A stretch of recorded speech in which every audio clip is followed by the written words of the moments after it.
Yo soy el documentalista jurídico y esto es Descifrando el Derecho. El día de hoy vamos a hablar con respecto a la colaboración eficaz. Para ello vamos a comenzar con un mensaje que de alguna manera engloba todo el tema. Y esto es una ventana a la libertad.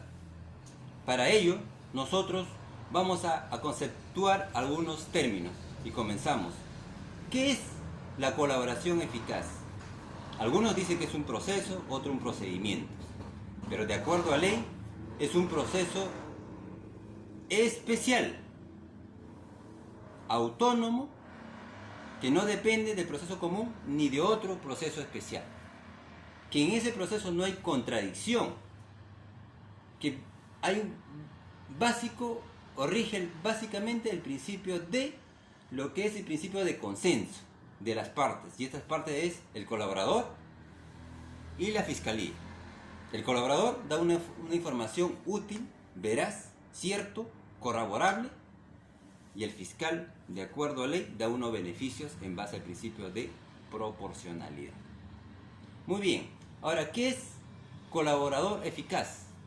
El colaborador eficaz es una persona natural o una persona jurídica que está en un proceso o una investigación o en actos ilícitos de delitos graves, ¿ya? Que a la fecha no pertenece o ya está disociado de la actividad criminal. Entonces, busca al fiscal, ¿para qué? Para de alguna manera canjear información por beneficios o quizás su libertad. Y para ello, de alguna manera, el fiscal tiene esa alternativa de alguna manera de poder pues conocer algo que quizás nunca lo puede conocer de una manera quizás así normal, con unas investigaciones que se puede dar. Muy bien. Ahora vamos a indicar cuál es la base jurídica. Para ello hay una base legal que está regulado en Decreto Legislativo 1301 y además en Código Procesal Penal. Y de hecho hay un reglamento, que es el Decreto Supremo 007-2017 JUS. Ahí regula todo el procedimiento y cuáles son los beneficios, de alguna manera, si se someten a este tema de la colaboración eficaz. Ahora bien, ¿qué delitos de alguna manera tienen ese tipo de beneficios? O sea, que están amparados. Para ello están la organización criminal, la asociación ilícita, está el tema de terrorismo, lavados activos, delitos informáticos, contra la humanidad, trata de personas y sicariato. Y con respecto a lo que es concusión, peculado, corrupción de funcionarios, delitos tributarios, delitos aduaneros, contra la fe pública, contra el orden migratorio, sobre que el delito cometió con concierto de pluralidad de personas. Además también la ley 3042-4, artículo 1, que fue modificado mediante el decreto 1352 para que la persona jurídica también sea incorporado. Antes era solamente la persona natural. Muy bien, ahora vamos a hablar con respecto a los principios. ¿Cuál es el principio que regula de alguna manera todo este procedimiento? Son varios, en los cuales es la autonomía, la eficacia, la proporcionalidad, la oportunidad de la información, el consenso, la oponibilidad, la reserva y la flexibilidad. Cuando hablamos de autonomía, como ya le había indicado, este proceso especial no depende de otro proceso especial, mucho menos del proceso común. Es totalmente independiente con sus propias reglas, con la ley que ya le he mencionado. Ahora, cuando dice eficacia, se refiere que, como va a ser, digamos, por casos de delitos graves, donde que de alguna manera pues están inmiscuidos pues no solamente persona común, sino gente con poder. Entonces va a ser bien difícil de alguna manera, así como la organización criminal, que tenga información así como dice selecta el fiscal, motivo por las cuales la eficacia quiere decir de que hay una información útil, veraz y corroborable, ¿no? Que de alguna manera permita llegar a esos estadios, ¿no? De esos niveles, de esos tipos de, digamos, de delitos que ya le he mencionado, ¿no? Por eso existe lo que es eficaz, o sea que hay una eficacia. La información no puede ser cualquier información, tiene que ser una información bastante útil. Y cuando hablamos de proporcionalidad, el principio de proporcionalidad es básicamente que el colaborador eficaz puede tener una información muy valiosa y cuál sería el beneficio que tendría en este caso, ¿no? Que le daría la fiscalía de acuerdo a ley a esta persona que va a decir una información, digamos, útil. ¿Ya? Entonces, ahí se va el tema de la proporcionalidad. Ahora, en el tema de lo que es oportunidad de la información, eso quiere decir de que la información tiene que ser oportuna. No puede ser que después que el fiscal ya haya tomado conocimiento o se haya desbaratado ya digamos la organización criminal, recién le va a decir, señor fiscal, tengo esta información. Esta información ya no es oportuna, o sea, ya no es aprovechable. Entonces, por eso que uno de los principios es esto de oportunidad de la información que sea de inmediato. Ahora, con respecto al consenso, ahí básicamente es un tema voluntario. Es que en este caso el colaborador eficaz va a buscar al fiscal, ¿no? ¿Por qué? Por una conveniencia, porque está inmiscuido o está inmiscuido en actos ilícitos, quiere delatar, quiere liberarse de responsabilidad. Entonces, por esa razón es que de alguna manera, ¿no? Voluntariamente, ¿no? Entre comillas, voluntariamente va a dar esa información. No es que el fiscal va a obligarlo, pero este principio obedece a eso. Oponible. Cuando dice oponible, el principio oponible básicamente es cuando ya hay una resolución, una sentencia con respecto a este tema de colaboración eficaz y hay un acuerdo. Entonces eso es oponible. Digamos, eso es como una ley que se tiene que cumplir sí o sí. O sea, no va a venir otro juez para decir, mira, no, lo que se dijo ahí ya no es utilizable. No, eso tiene que ser respetado en todos los procesos que se puede dar de ese mismo acto, o de esos mismos hechos o delitos que se puede dar. Y con respecto a lo que es de reserva, básicamente cuando dice reserva, que es algo privado, es entre solamente, en este caso en primera instancia, el fiscal, el colaborador eficaz y su abogado.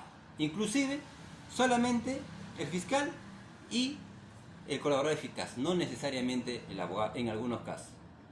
Cuando ya se va a firmar, digamos, el acuerdo, básicamente después de la corroboración, ahí sí, digamos, sí tiene que haber una garantía de que esté un abogado que lo pueda representar en particular, o si no, en todo caso, el Estado lo pondrá.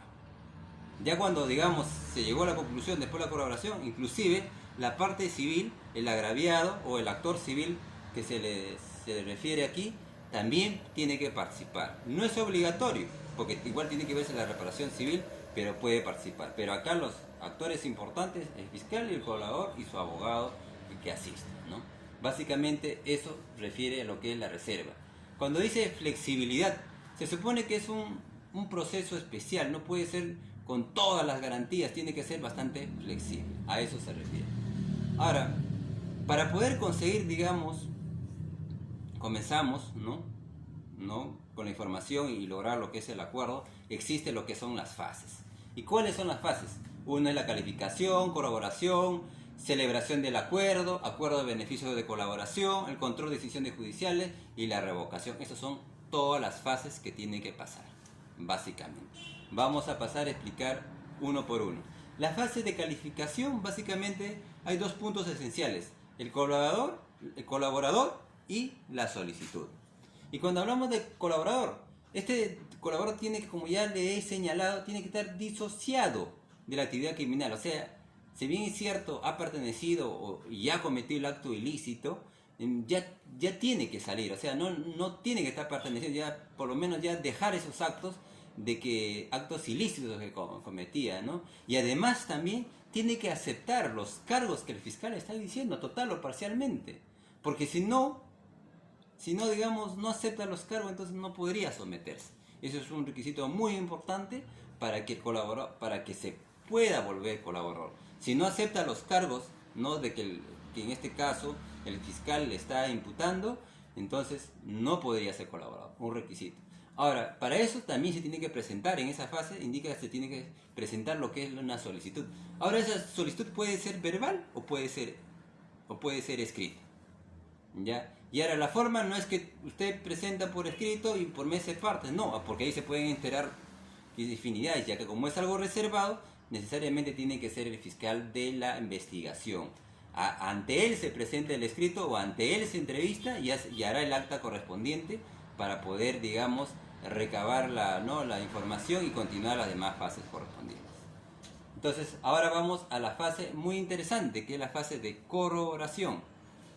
Si bien es cierto, el colaborador eficaz, digamos, de alguna manera quiere delatar, quiere dar informaciones clave, información de alguna manera que va a servir bastante, pero no basta con esa sindicación, no basta con su dicho. También esos actos tienen que ser corroborados. Para eso, en este caso, se le tiene que tomar una declaración al colaborador con detalles, para ver y después ser corroborado esas versiones, esos hechos que ha manifestado. Además, también tiene que aportar documentos y esos documentos también tienen que ser verificados, corroborados. Además, siempre tiene que haber un tema entre una reunión entre el fiscal y el colaborador, ¿no? Para, digamos, llegar a corroborar algunos actos que se tiene que hacer. Y en ese acto no hay necesidad que su abogado, en este caso el colaborador, esté presente. O sea, puede ser el fiscal y el colaborador, en este caso el colaborador, necesariamente, ¿no? Y además, todas esas diligencias que se va a dar, como ya le dije, tienen que ser reservadas.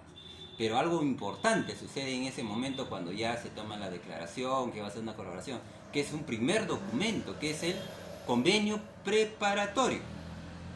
Ese convenio preparatorio es importante porque ahí se va a detallar más o menos cómo se va a llevar este proceso, ¿no? Cómo se va a llevar este proceso, qué acto se va a hacer y cuál probablemente sea su beneficio. Todas esas cosas tienen que estar, es como un primer documento, ¿no?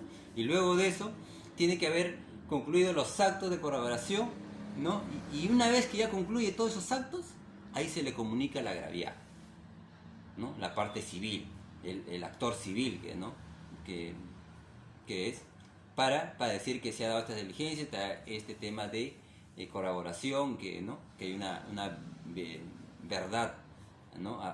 Una verdad. Entonces, ¿por qué? Porque el actor civil va a representar en sí, su pretensión va a ser la reparación civil y no se puede obviar.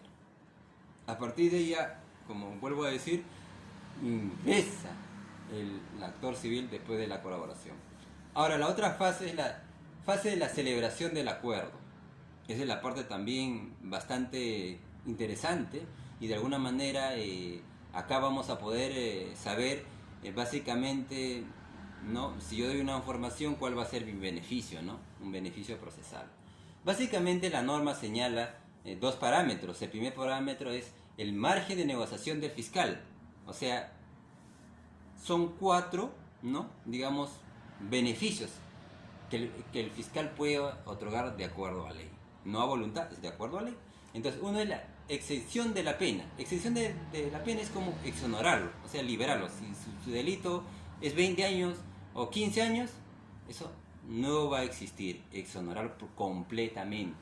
Otro es la remisión de la pena para quien la viene cumpliendo, porque como ya le dije, esto también hay gente imputados que han sido sentenciados y condenados a 10, 15 años, entonces a ellos se le puede la remisión, o sea, exonerarle también, y que salgan de inmediato de la libertad.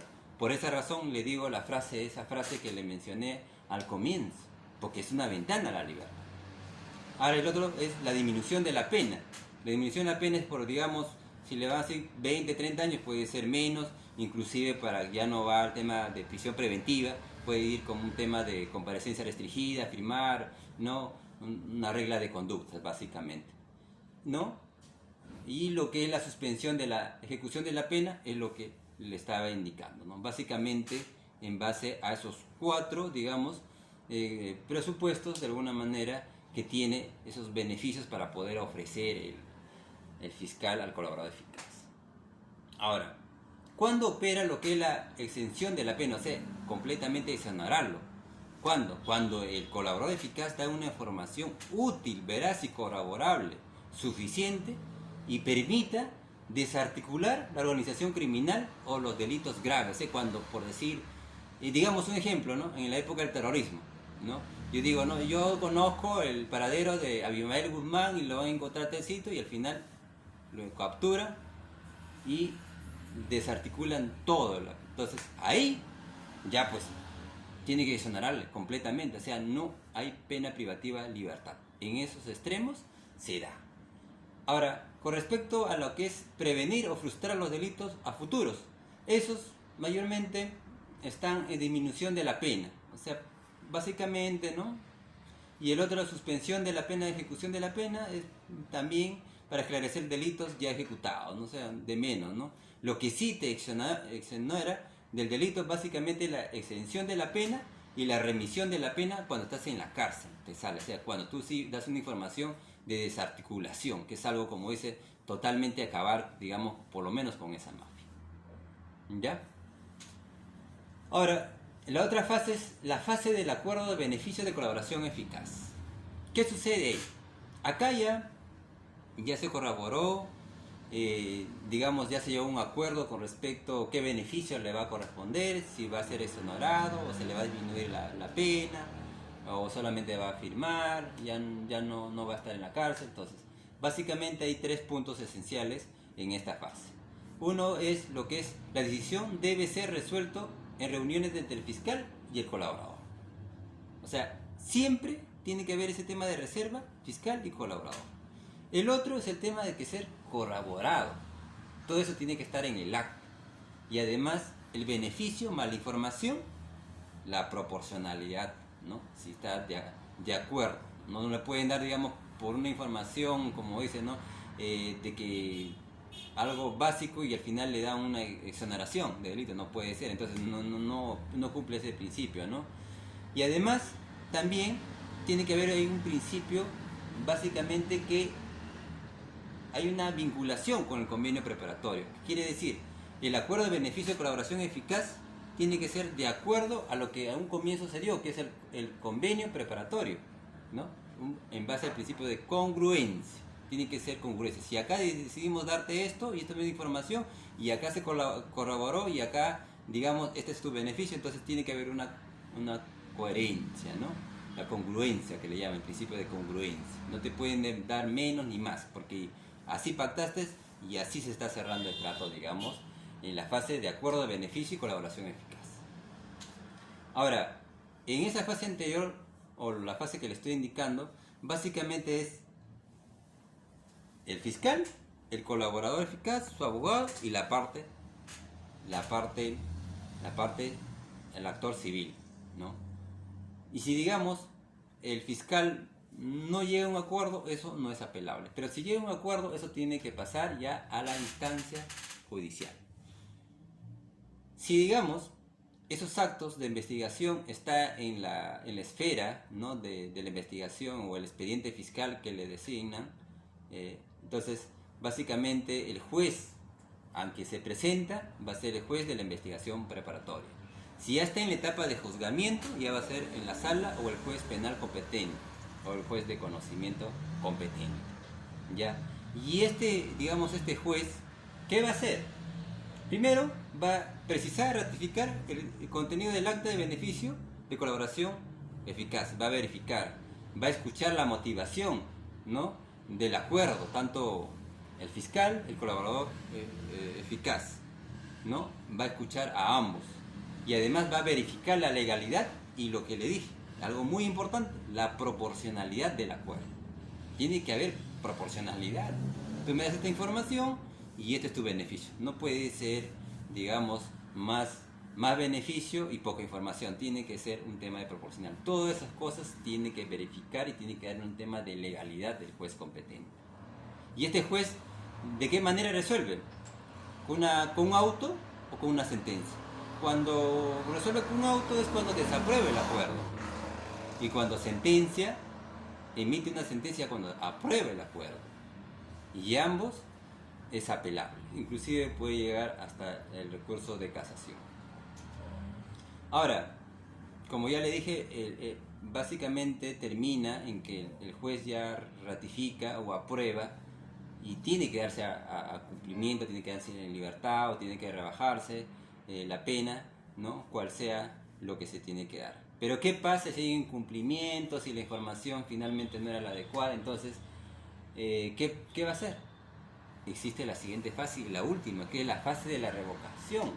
¿Por qué? Porque el colaborador está obligado a cumplir unas reglas dentro del acuerdo, y si no lo cumple, el juez tiene que informar mensualmente, muy dicho, el fiscal tiene que informar mensualmente al juez con respecto a ese incumplimiento, y finalmente tiene que recabar elementos de convicción que sustente de que ha incumplido ese acuerdo el colaborador eficaz, motivo por los cuales tendrían que citarse a una audiencia para poder revocarse.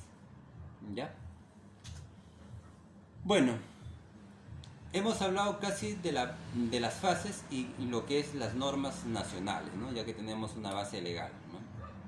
También existe una base internacional porque el tema de la criminalidad organizada, la corrupción, es un tema no nacional, también es internacional. Motivos por los cuales uno de los principales acuerdos, como la Convención de Palermo del año 2000, también señala y refuerza, ¿no?, que los estados peruanos de alguna manera tienen que incidir en reforzar estos tipos, ¿no?, de figuras jurídicas para, poder combatir, ¿no?, en este caso los delitos graves, ¿no?, de una manera que perjudica a la sociedad y la economía de un país. Además, también se ha firmado la Declaración de Brasilia sobre cooperación jurídica internacional contra la corrupción. Básicamente el año 2017, eso es básicamente por la empresa de Odebrecht y todo lo que está sucediendo. Entonces no estamos obligados, pero de alguna manera tenemos que trabajar internacionalmente haciendo algunos acuerdos y de alguna manera poder nosotros, de alguna manera, como dice, proteger, ¿no?, que las grandes personas que están en el poder y de alguna manera van a querer cometer actos ilícitos, también pues el hecho que se vayan a otro país ya pues no les pasa nada. Entonces de alguna manera estos acuerdos permiten garantizar, ¿no? Y por eso indican también, recomiendan estas organizaciones que se debe reforzar el tema de la colaboración eficaz. Ahora, muy aparte de eso, también existe el Acuerdo 2 de 2017, donde en sus fundamentos 19 al 21 señala varios puntos esenciales, y esos puntos esenciales básicamente es en la corroboración.